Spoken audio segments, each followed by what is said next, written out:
Hello, Justice Lokur, and welcome to this conversation with Project 39A on the occasion of the 19th World Day Against the Death Penalty that was observed on 10th of October.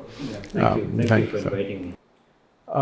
Sir, I wanted to start with, it's now been almost 41 years since the death penalty was upheld as being constitutional in Bachan Singh way back in now 1980. Over these 40 years of the judicial engagement with the death penalty, what are some of the things that have stood out for you? Well, one of the things I think that has really stood out is the fact that at least in some cases, the judges have been thinking about imposing the death penalty. Prior to Bachan Singh, of course, the death penalty was the default punishment. But after Bachan Singh, some judges have begun to think that should we give the death penalty or should we not give the death penalty? So I think that's a positive thing.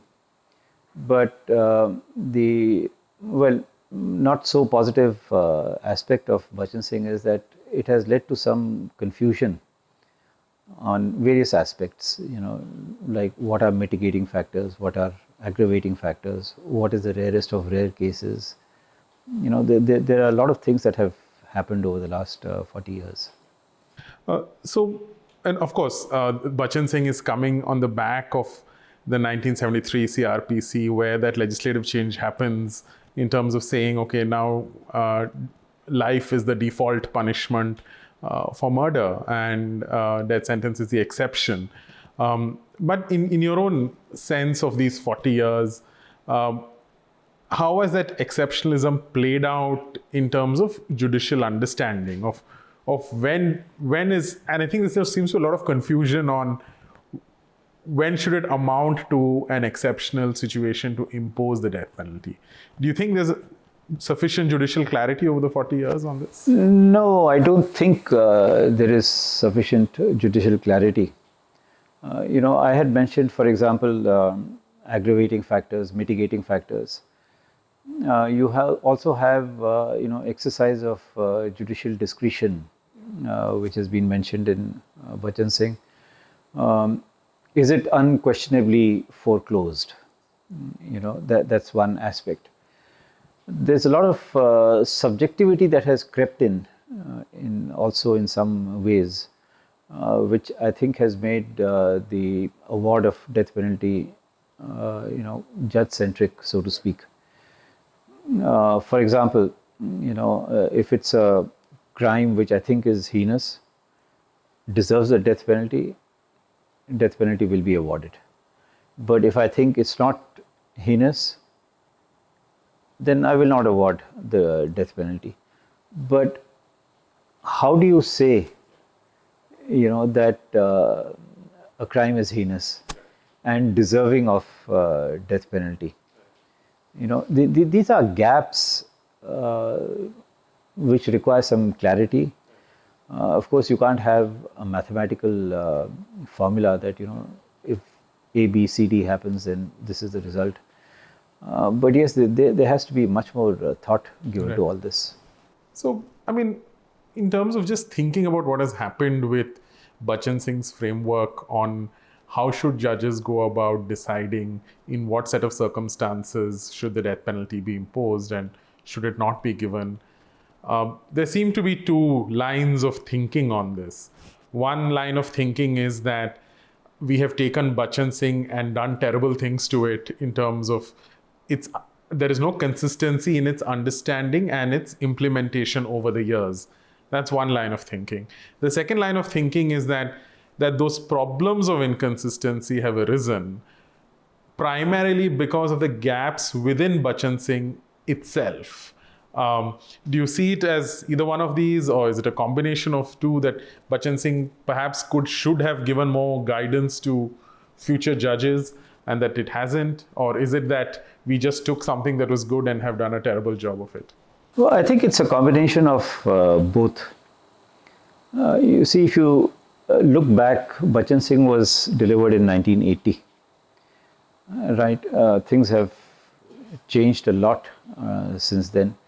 The nature of crime, for example, that has also changed a lot. Awareness among people, that has also changed a lot. By and large, I think in the last couple of years, violence is coming to be accepted. Yeah.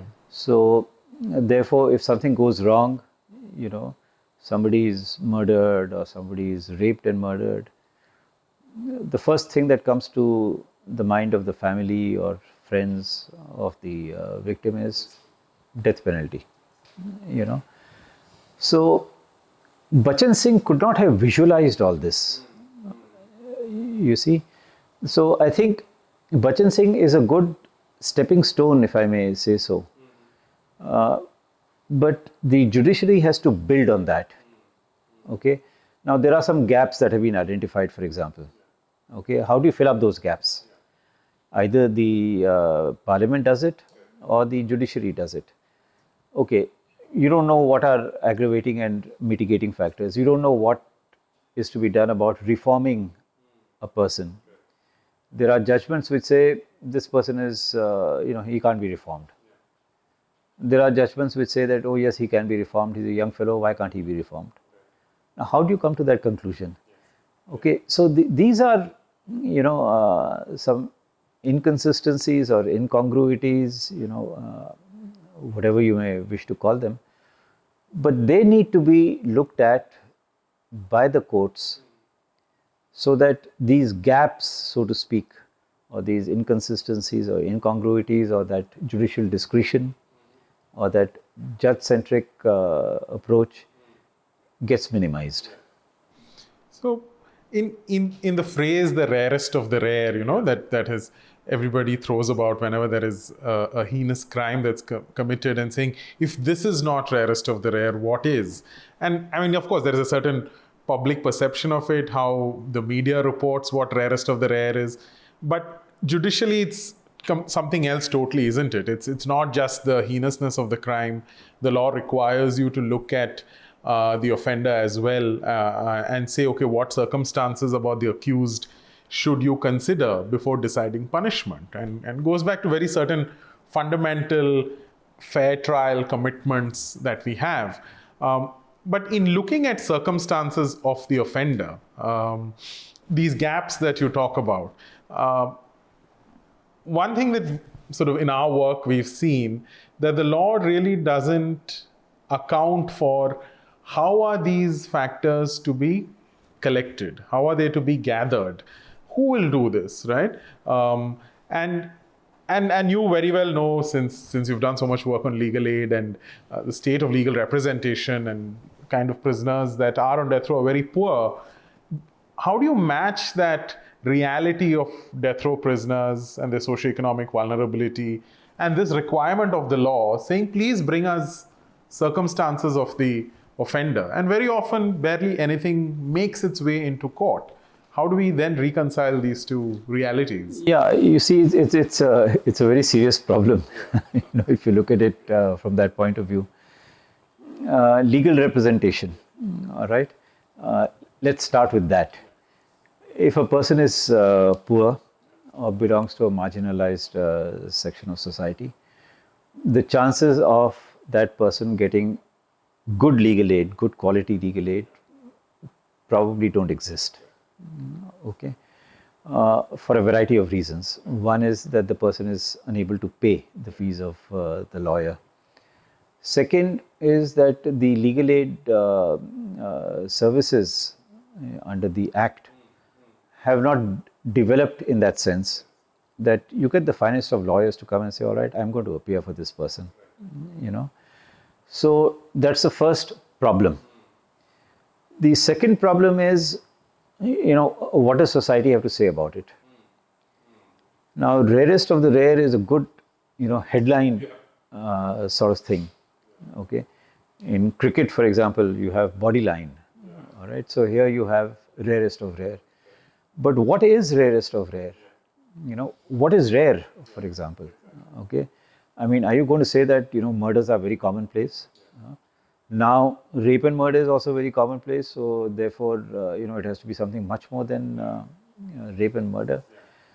So these are things which have been happening, over the years, and it's time for introspection is one way of looking at it, but the introspection has to be done by the judiciary. That how do you define a case as being the rarest of rare, right? Do you take legal representation or quality of legal representation into consideration? If you don't, why not? Right? Reforming the convict, getting information whether there are some mitigating circumstances or not. How do you do that? I mean, the judges are not going to go around trying to find out. The lawyers are not likely to find out, because they're not getting paid for it. So how does one do it? So in these kind of cases, there has to be a lot of thought. You see, it's like this: when a judge hears a case and says, all right, I convict the person, the judge has a choice of giving death penalty or life. If it's a question of life, the judge doesn't have to hear on the question of sentencing. Okay? But the moment the judge says that I'd like to hear on the question of sentencing, that means the judge has said that, listen, I think this fellow deserves something more than life. Okay? That's when, the machinery, so to speak, should be set in motion. And I think even in one of your orders in Re 1382 prisons on an application for broader access to death row prisoners, and also certain other judgments in the last 2-3 years, there has been conversation on maybe access should be given to a wider set of people, right, of mental health professionals or social workers, towards sort of collecting this information, that lawyers might not be the most well trained to get someone's life history out of them, and then to sort of filter what is relevant and what should be presented before a court. And in that sense, legal representation's understanding itself needs to be slightly more broader than just saying it's just the job of a lawyer. And also very often, how the realities of jail mulaqats are. It's so restrictive, and you have to go at the same time when the court is functioning, so the lawyer does not. So in that sense, is there a need to understand that the human psychology of understanding people, getting them to reveal things about themselves, is a far more complicated task than what the law seems to think it is? Yes, it is. It is. And I would go along with you and say that, lawyers are not equipped for that. That's not their job. So you have to get a lot of other people involved. Family, friends, the immediate society, okay? Then you need to get some experts involved. Mental health experts. It could be a psychiatrist, it could be a psychologist, it could be anything. You see, today, in the last couple of years, we've talked about depression. All right? It wasn't being talked about in 1980. Correct. Exactly. Right? Yeah. Why are we talking about depression? Because that has an impact. Yes. Now, a lawyer will say, all right, this person is depressed, so what? Or the judge will say, the person is depressed, so what? But what is the impact of that depression on what the person does? So you have to have a wide range of people that are involved, family, friends, relatives, society, experts, and then come to a conclusion. So now, I just want to take this to a more a personal journey of your own in terms of, I guess now it's 45 years since you entered the legal profession. I guess almost, yeah. What has been your own journey on the question of punishment, crime, and society? Surely those nearly 45 years, you yourself, as you rightly said, we are not in 1980, and what we know now and what we are concerned with are very different things. So I just wanted to hear from you what your own journey in terms of thinking about these issues have been. Well, you see, it's like this. I think the IPC, for example, gives a wide range the punishment could be 0 to 3 years, or it could be up to 7 years, or it could be up to 10 years. How do you decide that? Is 7 years good enough in a particular case, or is 3 years good enough? So there's a lot of discretion that is given to the judge, and you don't take into consideration, the judges don't take into consideration the fact that the person has already been in custody as an under trial, sometimes for several years. It's okay to say that, this will be set off, right? But there are other things that are going on in the mind of the person, which will influence the judge, if the judge knows about it, on the quantum of punishment. Okay, so I think the death penalty is an obvious area to start thinking about death penalty. Should I give it or should I not give it? If I should, why should I? If I should not, why should I not? But I think that build up from the death penalty, I think, has to percolate down to other areas as well. Right. Should I give 5 years or should I give 7 years? And why should I give? And why should I give? What's wrong with 5.5? Okay.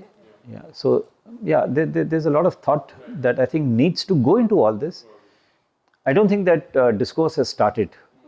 That broader conversation on punishment. Yeah, that hasn't started. It's beginning to start, thanks to the death penalty project that you are doing. But yes, it is beginning to start, and let's see how it progresses. If I might just ask you to reflect on a broader social conversation on punishment as such.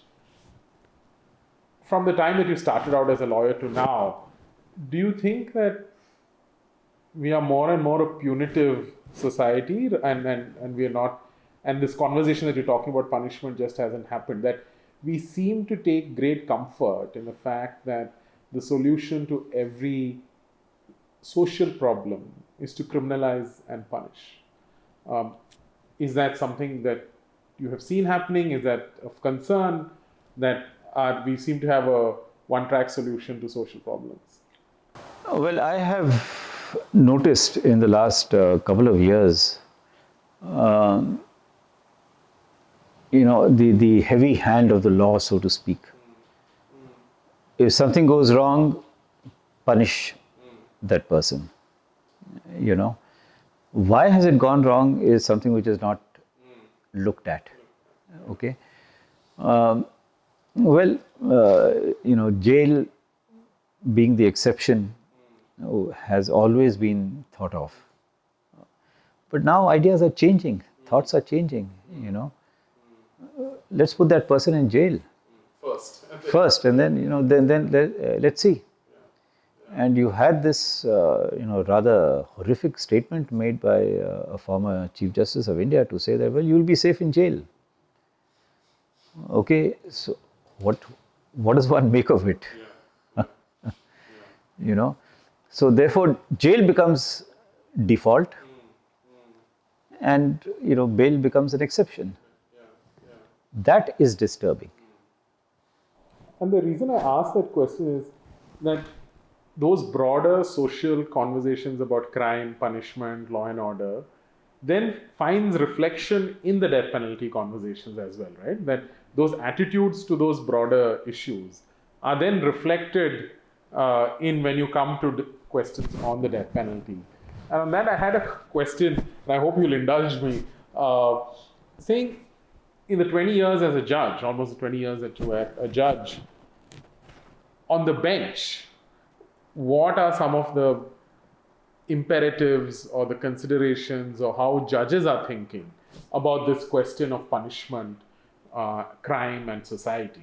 Is it very often in judgments, at least you find reflection, judges having great concern that they are custodians of the public's faith in the law and therefore need to punish more, right? And so what are some of the judicial considerations, and in those conversations outside of courtrooms with judges, what have you noticed, what these trends might be or what these considerations might be? Yeah, well, I think it's little difficult to generalize, but yes, I mean, as a lawyer and also as a judge, I've come across judges who have had the tag of being convicting judges. Very few, but yeah, even two or three over a long period is not good enough. You know. At the same time, there are judges who've got the tag of being liberal judges. That that if I file a bail application in a particular court, I'm more than likely to get bail. So these tags, get attached to a judge. But by and large, except for, like I said, maybe two or three exceptions, by and large, I have found that judges are, quite balanced. They will look at what is there on the record and come to a conclusion. Now, that's there in the high courts that I've been in. That's also there in the Supreme Court. But what is now required is to look beyond the record. When you're talking about the death penalty, the record is not going to say that this person can be reformed or this person cannot be reformed. So we have to, I think, break that mold and look beyond the record to see what is to be done in this particular case. Each case, each criminal case will have to be looked at individually. You can't say that because that person got death sentence, so therefore this person should get death sentence. That person got 8 years imprisonment, therefore this person should get 8 years imprisonment. It can't work like that. And that can happen only if you look a little outside the record. If you were to advise, let's say, a young judge in the district, right? What would your advice be on, I guess, as a judge, when you're confronted with some of these cases and these facts of these cases and how gruesome the crime is and how brutal it is, I guess it's very easy for people like me to say, oh, judges must use principled decision making, and of course they should, and I guess that's what judicial training is about. But what advice would you give to the judge to say, how do you get past the horror of that crime and say that the law requires me to do certain things and I have to do them, irrespective of what my own visceral reaction to that crime might be? Well, if a judge were to approach me and say that, well, this is the kind of case I've got, what should I do? If I do decide to, advise the judge, I would say, think about it. Decide what you think is right. A lot depends upon your conscience, because you're going to have to sleep with your decision. Just because 100 people say that this is what should be the punishment, or that this person should be acquitted, right? Doesn't mean that those 100 persons are right. You're at the center of it all. And if you believe as a judge that a person should be acquitted, but you decide to convict him, you have to live with it. And if you feel that a person should be convicted, and you say, no, you see, I look at it from this point of view, that point of view, and acquit him, you have to live with that also. So really, I think if a judge were to take a call, that judge would need to sit down, think, decide what is it that his conscience tells him, what is it that the record tells him. His conscience is outside the record, So then take a decision. And as you rightly said, so many of these things are not in the record, right? Whether this person, what kind of childhood they might have had, or what kind of adverse experiences they might have had as a child, or mental illness or intellectual disability. All these are things that are not on the record. It requires someone to proactively go and investigate these things, right? And I think very often judges are then confronted with that, right? How proactively should I get these things done? Or should I just rely on that the lawyer has not brought it? So, I'm just going to go by what the lawyer has done. And in some sense, almost seems like asking the judge to do more, to correct the deficiencies of legal representation. Is there such a positive obligation? Should there be? There should be. There should be. You see, now, like we had discussed a little earlier, poor people don't get adequate legal assistance, right? Good quality legal assistance. You said legal representation for the poor should not mean poor legal representation. Yeah. So, what do you do in a situation like that? Can the judge say, well, too bad, he's poor. Too bad he's got a lawyer who's not done his job. It doesn't concern me. Of course it concerns him. Right? Why does it concern that judge? It concerns that judge because everybody has to be treated in an equal manner. And that marginalized person or that poor person is not being treated as equally as the prosecution. Right. Mm-hmm. So, something has to be done about it. Okay, so the judge has to put in, slightly extra efforts, but not that, sitting in my chamber, the judge says, oh, this is what should have been done, that is what should have been done, and then catch the prosecution by surprise. Right, I understand. Yeah. There has to be that dialogue, because what are you talking about? You're talking about personal liberty. That's, I think, the most precious thing that anybody has, So, the personal liberty cannot just be bartered away by saying that, well, his bad luck. Nobody asked him to be born in a poor family, well, he's suffering for it. If not in this life, because of what he did in his last life, that's not an answer. So you don't subscribe to this understanding that it's an adversarial system. I'm just going to go by what is put before me, right? If the prosecution is putting certain things and the lawyer for the defendant is putting certain things, my job as a judge in an adversarial system is to just look at those things. Why should I proactively go ahead and do what you just said? Yeah, I look at it as adversarial plus. Yeah. Adversarial, yes. But something more than that is required. For the constitutional guarantee of a fair trial. Of a fair trial, instances of personal liberty and so on. Right. So, one of the things that you're known for in your judicial career is your work on rights of the child, right, and juvenile justice. A big push on the death penalty currently, and as we've seen in amendments to the POCSO and the IPC, was to introduce the death penalty for non-homicidal rape of children.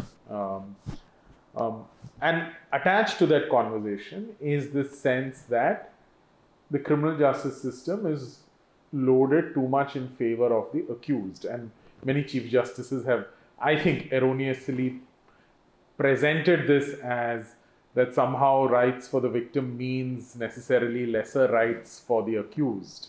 But both these conversations, both on how do we respond to child sexual violence in society and this simmering discontent, there are too many rights for the accused. How do you view this rather disturbing conversation? It's like this, when you're talking about the rights of a victim of sexual violence, it doesn't matter if the survivor is, an adult or a child. If you go back, maybe 15, 20 years more, the kind of questions that were asked of a rape survivor, hurt their dignity. The kind of medical tests, that's two-finger test and so on, hurt their dignity. Why did the court say that, listen, this is not correct? You should not ask these kind of questions. You should not, conduct a medical examination like this. why did the court say that there should be a screen between the accused and the survivor? That is to protect the survivor, all right, or to protect the dignity of the survivor.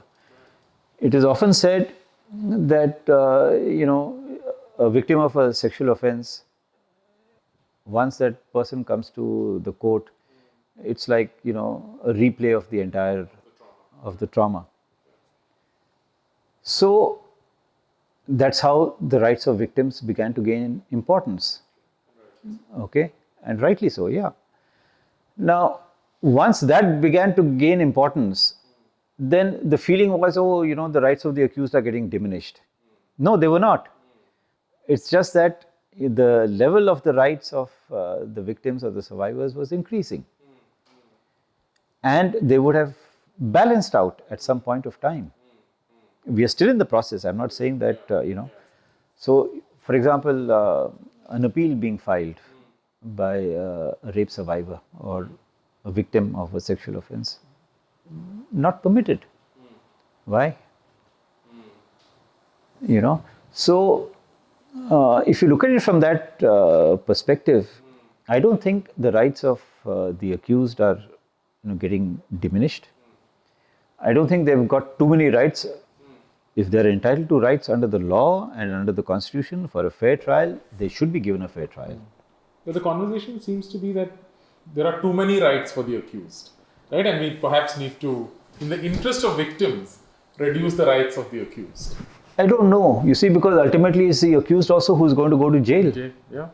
And spend, I don't know how much time in jail. Yeah. Right? So are you going to say that, listen, I don't think you have any rights. Let's come to a situation where the rights are almost zero. And say, well, I think you've done it. So you better go to jail, spend the next 10 years in jail. Now, would that be fair? So these are things which need to be discussed, which need to be thought of. And that's where, judicial education, for example, is very, very important.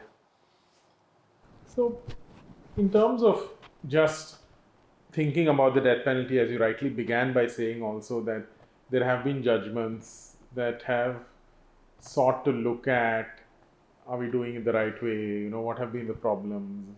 Like Bariyar, or you're a part of Sangeet, and the other judgments that you gave later on as well in Vasnik. And also along that time you have along with that you have Justice Kurian Joseph's dissent in Chanulal Verma calling for a complete reconsideration of the death penalty, right? Of whether it's constitutional or not. Do you think we are there, or do you think we are at a time where we need to reconsider how we are giving the death penalty? Or do you think we're there at a time where we need to consider the constitutional validity itself? The awarding of a death penalty is a part of the constitution, right? So, as long as it remains there, you have to live with it, okay? So, either you amend the constitution and say no more death penalty, or you live with it. Now, it's okay to say that you give it in the rarest of rare cases, but you don't define what is the rarest of rare cases. But yes, I think the time has come to think about actually awarding death penalty, even if it is there in the constitution, it doesn't matter. There are some things in the constitution which are not necessarily being implemented. So just because it's there, it doesn't mean that you have to award the death penalty. The courts can still take a position, or the government can still, the prosecution can take a call and say, sorry, we're not asking for the death penalty. So we had conducted a study called the Matters of Judgment with about 65 judges, former judges of the Supreme Court. And I thought what emerged was really fascinating. There was widespread recognition of the fact that there are severe problems in India's criminal justice system, be it on torture, be it on wrongful prosecution, manipulated investigations, fabrication of evidence, poor legal aid. All of that, I felt there was widespread recognition. But equally, there was also widespread support for the death penalty amongst the people that we interviewed, all former Supreme Court judges.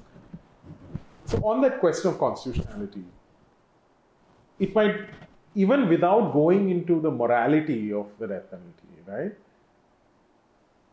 That dissonance really struck me, right? Saying that on the one hand, you recognize that we are operating in a system that is full of flaws, right? That you recognize. But yet you want to hang on to the death penalty. So even if you keep aside the moral question, do we have a criminal justice system in which there can be any semblance of a fair administration of the death penalty? Well, the fact that you have so many problems, right? The fact that you have so many gaps, the fact that you have so many inconsistencies, incongruities, and so on. If you pile them up together, as mitigating factors, so to speak, the decision would be no death penalty. You can't overlook the fact that in many cases, and even now the Supreme Court is unhappy even these days about certain investigations.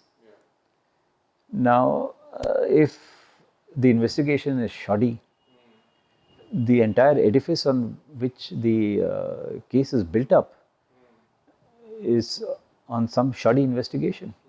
Should you award the death penalty in a situation like that? So, if you look at it from that point of view, death penalty should not be awarded.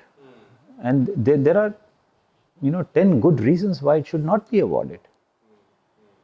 And there are, judges who are now beginning to say that, the person is going to be in jail for 20 years, 25 years, no parole, which is, a sort of a substitution for a death penalty, so to speak.